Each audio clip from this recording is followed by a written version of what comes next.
AI fake కంటెంట్పై కోర్టుకు పోదామంటూ కంచగచ్చిబౌలి భూములపై రివ్యూలో సీఎం రేవంత్.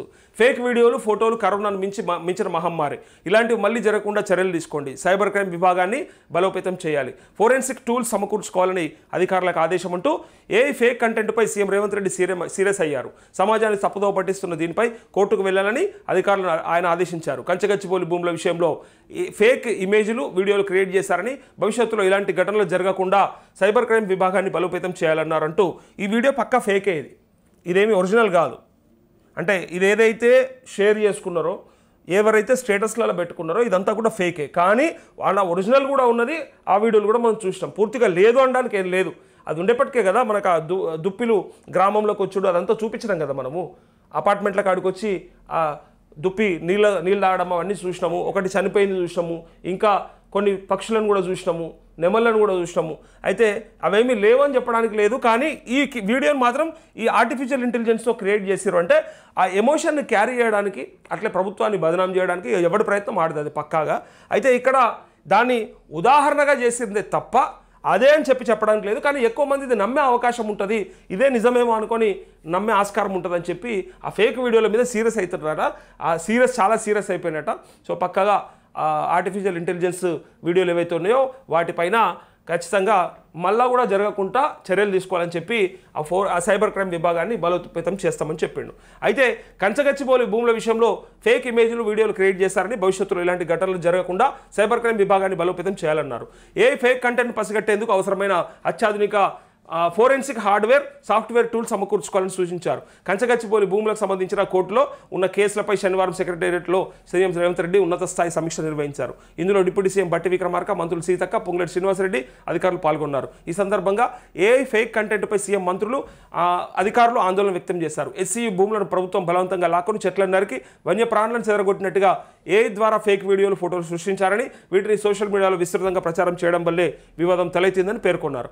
ఏఐ సృష్టించిన వివాదం ప్రజాస్వామ్య వ్యవస్థలకే పెను సవాల్గా విసిరిందన్నారు. ఇలాంటి ఫేక్ వీడియోలు ఇండోపాక్, ఇండో చైనా సరిహద్దుల్లో సర్క్యులేట్ చేస్తే భవిష్యత్తులో యుద్ధాలు జరిగే ప్రమాదం లేకపోలేదని పలువురు అధికారులు హెచ్చరించారు. ఏఐ ద్వారా రూపొందించే ఇలాంటి ఫేక్ వీడియోలు, ఫోటోలు కరోనా వైరస్ మించి మహమ్మారి లాంటివని అభిప్రాయపడ్డారు అంటూ ఇలా ఆర్టిఫిషియల్ ఇంటెలిజెన్స్ గురించి మాట్లాడుతూ ఉన్నారు. కానీ అంతకంటే ముందు ఇట్లాంటి చాలా మార్ఫింగ్ అంటుండే. అప్పుడు మార్ఫింగ్ అంటుండే. ఇగో మా వంశీ లాంటి వాళ్ళు కూడా ఎడిటింగ్ ఈజీగా ఒకళ్ళ బాడీకి ఇంకొకళ్ళ ఫోటోను అతికిపెట్టచ్చు, చేయొచ్చు కదా వంశీ. అట్లా చేస్తుంటారు కదా అప్పట్లో.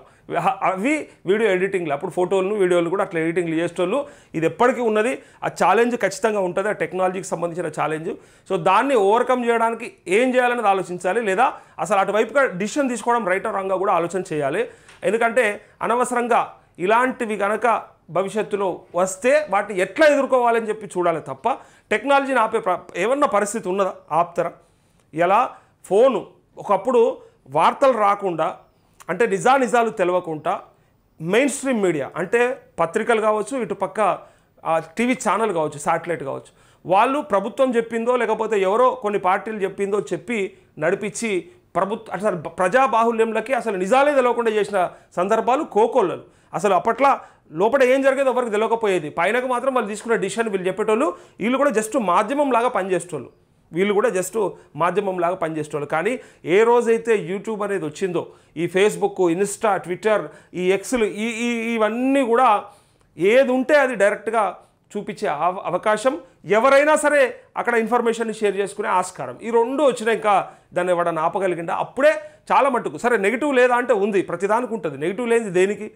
పాజిటివ్ ఉన్న చోట అదే కోణంలో ఇంకొక సైడు నాణానికి రెండు వైపులు అన్నట్టు ఖచ్చితంగా ఇంకో వైపు నెగిటివ్ ఉంటుంది. సో ఫోన్ ఇవాళ మనకు ఎంత ఉపయోగకరంగా ఉందో దాని ద్వారా ఎన్ని నష్టాలు అవుతున్నాయో కూడా చూస్తున్నాం కదా. బెట్టింగ్ యాప్ల నుంచి మొదలు పెడితే, లోన్ యాప్ల నుంచి మొదలు పెడితే అన్ని రకాలుగా ఉంటాయి. సో నెగిటివ్, పాజిటివ్ ఒకదానికి అన్నిటికీ ఉంటాయి.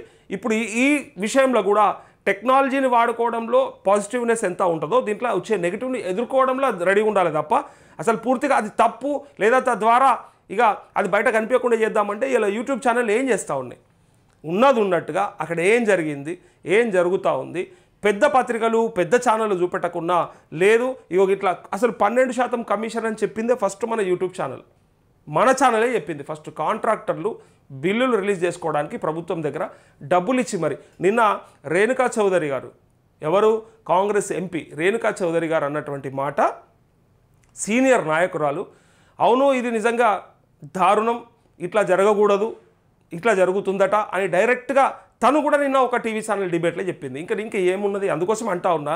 సో ఎట్టి పరిస్థితులలో నిజాలే చెప్పే అవకాశం ఉంటుంది ఈ సోషల్ మీడియా ద్వారా. ఇక్కడ అసలు ఆ భూముల జోలికి పోకుండా, అసలు ఆ భూములో ఏముందో తెలియకుండా, పూర్తిగా మరి దీని ద్వారా ఏం పరిణామాలు వస్తాయని ముందు చూపు లేకుండా చేస్తే వచ్చే ఇబ్బందులే ఇవి. ఇక్కడ ఈ మాటకి ఇంకొక మాట ఏమొస్తుందంటే, ఈ 400 ఎకరాలే కాదు, ఇంకా అసలు అక్కడ చుట్టుపక్కల ఉన్న 1600 ఎకరాలని కూడా పూర్తిగా ఈకో పార్క్. ఇప్పుడు వీళ్ళు కేటీఆర్ ఒక మాట అన్నాడు కదా, ఒకవేళ మీరు అధికారంలోకి ఇలా అంటే అధికారంలో ఉన్నారు కాబట్టి మీరు ఇలా వేలం వేసే ప్రయత్నం చేస్తారు కదా, దాంట్లో ఇంచు భూమి ఎవరన్నా కొన్నా మేము వచ్చినాక 3.5 ఏళ్ళ తర్వాత మేమే వస్తాం, ఆనాడు ఆ భూమి మొత్తం మేము రిటర్న్ తీసుకుంటాము అని చెప్పి ఆయన చెప్పడం పట్ల నిజంగా కొంత అభివృద్ధి ఆగిపోతుందనే ఒక భావనకు వచ్చిన తర్వాత ఇప్పుడు వీళ్ళు ఏం చేశారంటే కౌంటర్గా 400 ఎకరాలు మీరు ఈకో పార్క్ అని మీరు అంటారు కదా, అట్లా కాదు ఇట్లా కాదు మొత్తం 2000 ఎకరాలు ఈకో పార్క్ చేస్తామని చెప్పి బయటకు నిన్న అంటే పత్రికల్లో వచ్చింది, కొన్ని టీవీ ఛానళ్ళు వచ్చినాయి. లాస్ట్గా నిన్న కాంగ్రెస్ ఎంపీ నార్ కర్నూలు మల్లు రవి కూడా అదే మాట చెప్పిండు, మేము 2000 ఎకరాలలో ఈకో పార్క్ చేయాలనే ఆలోచన కూడా ఉన్నది అని చెప్పి అనగానే అంత ఆగమైపోయారు. అంటే యూనివర్సిటీ లేకుండా చేయడం, ఎక్కడ ఏ విద్యార్థి సంఘాల నుంచి, ఏ విద్యార్థుల నుంచి, అక్కడ ఏ ప్రొఫెసర్ల నుంచి వస్తున్నటువంటి వ్యతిరేకత ఏదైతే ఉందో అది దేని ద్వారా వచ్చిందో చూసుకొని అసలు అక్కడ ఎస్సీయూలే లేకపోతే అయిపోతుంది కదా, అంటే మూలమే లేకుండా చేద్దామని ప్రయత్నం చేస్తున్నారని ఇలా ప్రతిపక్షాలు అంటూ ఉన్నాయి. సో అక్కడ ఉన్నదాన్ని ఉంచకుండా 400 ఎకరాలతో పెట్టుకొని అది కాకుండా దాన్ని కాపాడాలని ప్రయత్నం చేస్తే ఉన్నదివే ఉంచుకున్నదివే అన్నట్టు ఇలా వాళ్ళు ఒకటేసారి నిన్న చేసుకున్న సంబరాల తర్వాత కొంత ఆగమైపోయారు. మొన్ననే కదా సంబరాలు చేసుకుంది, ఇయ్యలేంది మళ్ళీ మా యూనివర్సిటీ లేకుండా చేస్తారట అనే ఒక ఆలోచనలో వాళ్ళు ఉన్నారు. సో ఇంకా ఏమేమి డిసిషన్ తీసుకుంటారో ఒకసారి చూద్దాం.